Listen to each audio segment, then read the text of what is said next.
जाके मन विश्वास है, सदा गुरु है संग। कोट काल झक झोलही, तऊ न है चित्त भंग। मैं कहता हूं विनतीपूर्ण कि आप लोग थोड़ा विचार करके देखो कि किन लोगों के मन में ये विश्वास है कि गुरु उनके संग हैं। यहां पर बात कहने के लिए नहीं, जैसे हम लोग कह देते हैं कि गुरु तो हमेशा हमारे अंग संग हैं, ऐसे नहीं। विश्वास कितने लोगों को है? भाइयों बहनों, आप लोगों से विनती है कि थोड़ा सा ठहरें, विचार करें। क्या वाकई में हमें ये विश्वास है कि हमारे गुरु हमारे अंग संग हैं? क्योंकि भाई जिनको विश्वास है उनके साथ जो कुछ भी हो रहा है उसे वे गुरु की रजा, परमात्मा की मर्जी जानकर हाजिर नाजिर होते हैं और उसे कबूल करते हैं, खुश, बिल्कुल खुश, शांत चित्त होकर। कभी भी ये नहीं कहते कि उनके साथ जो हो रहा है गलत हो रहा है। जो कुछ हो रहा है हरि इच्छा, गुरु इच्छा, ऐसा कहकर निमाने बनकर वो स्वीकार कर लेते हैं। लेकिन जैसे कहा गया है ना, कोट काल झक झोलही, हम में से अधिकतर लोग बहने भाई ऐसे हैं कि थोड़ी सी भी यदि कोई भी घटना घटित होती है, थोड़ी देर में ही उनका चित्त भंग हो जाता है, वो घबरा जाते हैं। देख लो आज गुरु और परमात्मा पर लोगों का विश्वास कम होता जा रहा है। उसकी वजह है हमारी चाह, हमारी इच्छा। जब ये पूरी नहीं होती तब हम ऐसे दोषारोपण करने शुरू कर देते हैं। भाई कोई विरला ही होगा जो गुरु भक्ति करता है, परमात्मा भक्ति करता है और इसके बदले में कुछ नहीं चाहता। अगर स्वार्थ नहीं चाह रहा है तो इतना जरूर चाहता है कि उसे मोक्ष मिल जाए, तो ये भी एक चाह हुई। अब जब हम परमात्मा से, गुरु से कुछ चाहते हैं और वो पूरा नहीं होता है तब हम दुखी होते हैं, सोचते हैं ना परमार्थ में कुछ तरक्की हो रही है, न स्वार्थ भी बन रहा है, तो फिर क्या फायदा है गुरु भक्ति करके, परमात्मा भक्ति करके। आज के सत्संग में परमात्मा पर, गुरु पर किस तरह से विश्वास बढ़ाएं, अपने आप को हर्ष और शोक जैसे द्वंद्वों से दूर रखें। जो कुछ हो रहा है वो हमारे भले के लिए है, यही गुरु की मर्जी है, यही परमात्मा की चाह है। इसमें अपनी सहमति कैसे दें, आज इसी पे चर्चा कर रहे हैं। वैसे नामदान मिलने के बाद हमारे अंदर सभी संशय मिट जाने चाहिए, लेकिन ये होता नहीं है। जब हम नाम की भजन बंदगी करने लगते हैं तब हमारे अंतर में जब कोई तरक्की नहीं हो रही है और बाहरी तौर पर भी, जैसे सांसारिक तौर पर, जैसे आंतरिक तौर पर, जब सुमरन करने बैठे हमें शब्द धुन सुनाई दे, वो सुनाई नहीं दे रही है, न शब्द का प्रकाश दिखाई दे रहा है, ना ही चलते फिरते हमें गुरु का स्वरूप नजर आ रहा है, ना ही हमसे हर वक्त नाम जपा जा रहा है, और ना ही हमारे चित्त से संसार की जो लोभ, वासना, कामनाएं हैं वो खत्म हो रही हैं। यानी जैसे हम पहले थे वैसे ही हैं। तब हमें लगता है भाई क्या तरक्की हो रही है, कुछ तरक्की नहीं हो रही। अब बाहरी तौर पर भी देखो, ना सही तरह से नौकरी ही चल रही है, ना हमारा सही तरह से कारोबार ही चल रहा है। आए दिन कारोबार बदल रहे हैं, आए दिन नौकरियां बदल रहे हैं, हमारे बच्चे ही हमारा कहना नहीं मान रहे हैं। घर में जो क्लेश है वो दिन प्रतिदिन बढ़ रहा है, कम होने का नाम नहीं ले रहा है। रिश्तेदारों ने भी मुंह फेर रखा है। घर में भी कभी माता पिता का झगड़ा होता रहता है, कभी बहू और सास का झगड़ा होता रहता है, कभी बच्चे आपस में लड़ते रहते हैं, उनकी आपस में नहीं बन रही है। अब जो कमाई कर रहे हैं, मेहनत कर रहे हैं, कमा के लाते हैं, उसमें भी पूरा नहीं पड़ रहा है। जो कमा रहे हैं उसमें से एक मोटी रकम यूं जाया जा रही है, कहीं बीमारी के हाथों, कभी एजुकेशन के नाम पर, कभी अन्य काम पर। रिश्तेदारों से तो नहीं बन रही है, पड़ोसियों से झगड़े होते रहते हैं। बच्चे अब घर से बाहर निकलना चाहते हैं, बाहर रहना चाहते हैं। अब गुरु भक्ति में मन नहीं लग रहा है, सुमिरन करने को मन नहीं करता, सुबह उठने को मन नहीं करता। अब सत्संग सुनने जाते हैं, वो भी एक कार्यवाही है। बैठ गए सत्संग सुनने, ध्यान बाहरी शक्लों का चिंतन करता रहता है, थोड़ी देर में ही सो जाते हैं। अब जब ऐसी स्थिति होती है तब हमारा विश्वास है वो डामाडोल हो जाता है। और है अधिकतर यही है, हम में से अधिकतर लोगों का जो विश्वास है वो डोल चुका है। अरे भाई, पूरे विश्वास के साथ नाम भक्ति की होती, विश्वास के साथ नाम जपा होता, भजन किया होता तो कहते हैं बड़े बड़े काम बन जाते हैं भाई। आंतरिक लाभ और बाहरी लाभ तो बहुत छोटी बात है, बहुत कुछ बन जाता है। नाम प्रेम के साथ जपो, हर्ष और शोक कभी नहीं रहते, माया की आसक्ति कभी नहीं घेरती। कभी भी ऐसा नहीं होता कि हम कोई काम करें और उस काम में बाधा आए। गुरु भक्ति से, परमात्म भक्ति से ये बाधाएं तो रफू चक्कर हो जाती हैं। विश्वासी है गुरु भजे, लोहा कंचन होए। अब बताइए, यहां तो उन्होंने लोहा तक को कंचन कर दिया है। नाम जपे अनुराग ते, हर्ष शोक नहीं दोए। भैया फिर ये दोनों चीजें इंसान को नहीं सताती। तो आप समझो हमारा विश्वास कैसे डोल रहा है, खुद से चेक करो। आपने सुना होगा संत महात्मा समझाते हैं कि भाई ये सब खेल तमाशा है जो हम सच समझ रहे हैं। ये खेल तमाशा एक पिक्चर की तरह है, जब पिक्चर खत्म हो जाती है तो हम सब वहां से चले जाते हैं। ठीक इसी तरह इस सच्चाई को समझो, परमात्म भक्ति, गुरु भक्ति ये कोई खाला का घर नहीं है भाई। मेहनत तो करनी ही है, इसके साथ साथ हमें गुरु पर, नाम भक्ति पर विश्वास भी जमा कर रखना है।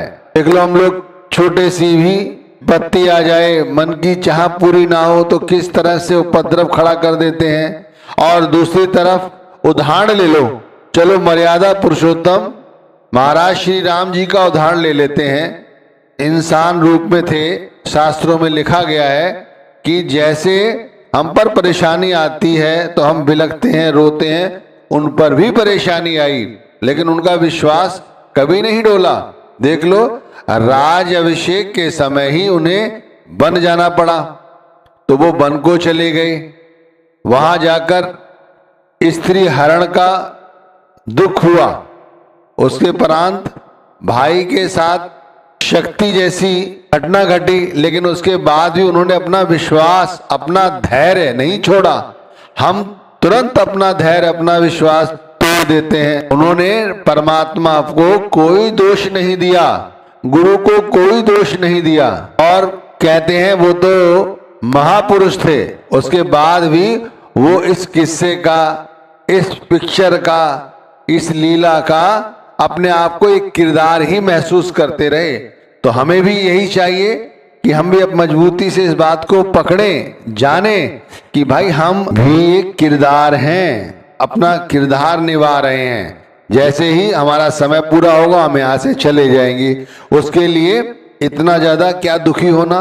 भाई जो विश्वास करते हैं वो दुखी नहीं होते, चाहे तन के रोग हो, चाहे मन के रोग हो, चाहे संसार में आसक्तियों से वो उलझे हो, लेकिन फिर भी वो हमेशा अपने गुरु से, परमात्मा से इन आसक्तियों से बचने का, इनसे निवृत्ति का तरीका और साधनी मांगते हैं और देखो पार हो जाते हैं भवसागर से। ये सच्चा विश्वास है। ये सच्चा विश्वास होता है तो दुख अपने आप छू मंतर हो जाता है। कहा है ना, जो सच्चा विश्वास है तो दुख क्यों ना जाए, कहे कबीर विचार के तन मन देह जराए। लेकिन हम तो अपनी बुद्धि का, अपनी चतुराई का प्रयोग करते हैं और फिर पछताते हैं। आज जो लोग गुरु बदलने के बारे में सोच रहे हैं, जिन लोगों को नाम भक्ति में कुछ फायदा नहीं हो रहा है, वो लोग कैसे हैं? वो बुद्धि और चतुरता, अपने ज्ञान के साथ इस भक्ति को जोड़ना चाहते हैं। भाई ये भक्ति ज्ञान द्वारा नहीं पाई जाती, तो समर्पण द्वारा, विश्वास द्वारा पाई जाती है। बुद्धि चतुरता काम न आवे, आलिम रहे पछताई। जो लोग सच्चे हृदय हैं, जो लोग गुरु भक्ति करते हैं, वो सुहृदय वो लोग पछताते हैं, वो जानते हैं सच्ची भक्ति क्या है। गुरु बदलने से कुछ नहीं बनेगा भाई। जहां भी जाओगे वहां भी आपको यही बताया जाएगा कि भाई आपको भक्ति करनी है, आपको अपनी मैं मेरी छोड़नी है। मैं मेरी जिस दिन छूटेगी उस दिन पता लगता है वाकई में मेरा यहाँ कुछ नहीं है। लेकिन हम तो अपनी मैं मेरी जब छोड़ना चाहते हैं जब हमारे हृदय में आत्मा ही ना रहे। भाई उस समय ये शरीर क्या हो जाएगा, मिट्टी। अरे जीते जी इस आसक्तियों का त्याग करो, मर्यादा में रहो। मर्यादा में जो कुछ हो रहा है, हरि इच्छा, गुरु इच्छा, परमात्मा इच्छा, ऐसे अनुसरण किया करो भाई। जब खाली हो, मैं तो कहता हूं जब खाली हुआ करो तभी थोड़ी थोड़ी देर में सभी भाइयों से और बहनों से विनती है कि अपने आप को टटोला करें कि हमारे अंदर कोई इच्छा तो नहीं चल रही है, कहीं बेटे का ट्रांसफर यहाँ हो जाए, बेटा हमारे साथ रह ले, पति पत्नी में कोई अनबन हो रही है, ऐसा हो जाए वैसा हो जाए। इधर उधर चित्त लगाने से अच्छा है विश्वास के साथ नाम जपो कि भाई जितनी देर नाम जप रही हूं, जप रहा हूं, ये मैं सच्ची कमाई कर रहा हूं। और उसका अभिमान नहीं करना है, वो तो भक्ति का विषय है, हृदय से भक्ति करनी है, तब जाके काम बनेगा भाई। इस तरह से जब विश्वास बढ़ेगा तब चिंता खत्म होगी और अचिंत रहोगे। और वो जो होनहार है वो तो होकर रहेगा, उसे आप नहीं बदल सकते, हम नहीं बदल सकते। जो कुछ घटित होना है वो तो होकर रहेगा। आप ये सोचो, अपने विषय में सोचते हो, आपके हाथ पैर है, बुद्धि है, विवेक है, सब कुछ है, अच्छे अच्छे मकान भी हैं, अच्छे अच्छे वस्त्र भी हैं, पलंग है, ये है वो है, सब कुछ है, गुरु ने भी अपना लिया है। कभी उस विषय में सोचते हो? ये पशु पक्षी देखो, आप इन जीव जंतुओं के बारे में सोचो भाई, इनके पास कौन से धन दौलत है, कौन से इनके पास वस्त्र है, इनके तो गांठ पल्ले कुछ भी नहीं है, उसके बाद भी क्या वो चिंता करते हैं? उन्हें चिंतित देखा है? वो चिंता नहीं करते। क्यों? क्योंकि भाई उन्हें विवेक की ताकत परमात्मा ने नहीं दी। जो तत्व हमें मालिक ने दिए हैं वो इन्हें नहीं दिए। अब जैसे आंतरिक भक्ति की तरक्की की बात कर लेते हैं, तो आंतरिक जो तरक्की है भक्ति मार्ग पर, हमें धुन सुनने में आनी चाहिए, शब्द का प्रकाश हमें दिखाई देना चाहिए, गुरु का सूक्ष्म स्वरूप हमें देखना चाहिए, जो ईश्वरीय बोध है वो हमें होना चाहिए। जहाँ पर कहते हैं सत्यलोक है, सचखंड है, वहाँ की सोजी होनी चाहिए। इसके लिए तो हमें विश्वास के साथ गुरु भक्ति भी करनी चाहिए। चाहे थोड़ी देर ही नाम जपो, पर पूर्ण विश्वास के साथ नाम जपो। अगर सेवा करने जाते हो तो सेवा भी इसी तरह करो। कोई इच्छा, कोई कामना लेके भक्ति करने मत बैठो। निस्वार्थ भाव से गुरु को पूर्ण रूप से अपने आप को सपुर्द करके नाम का जप करना शुरू करो। ध्यान को सहज दल कवल की ओर मोड़ो और गुरु का ध्यान करो।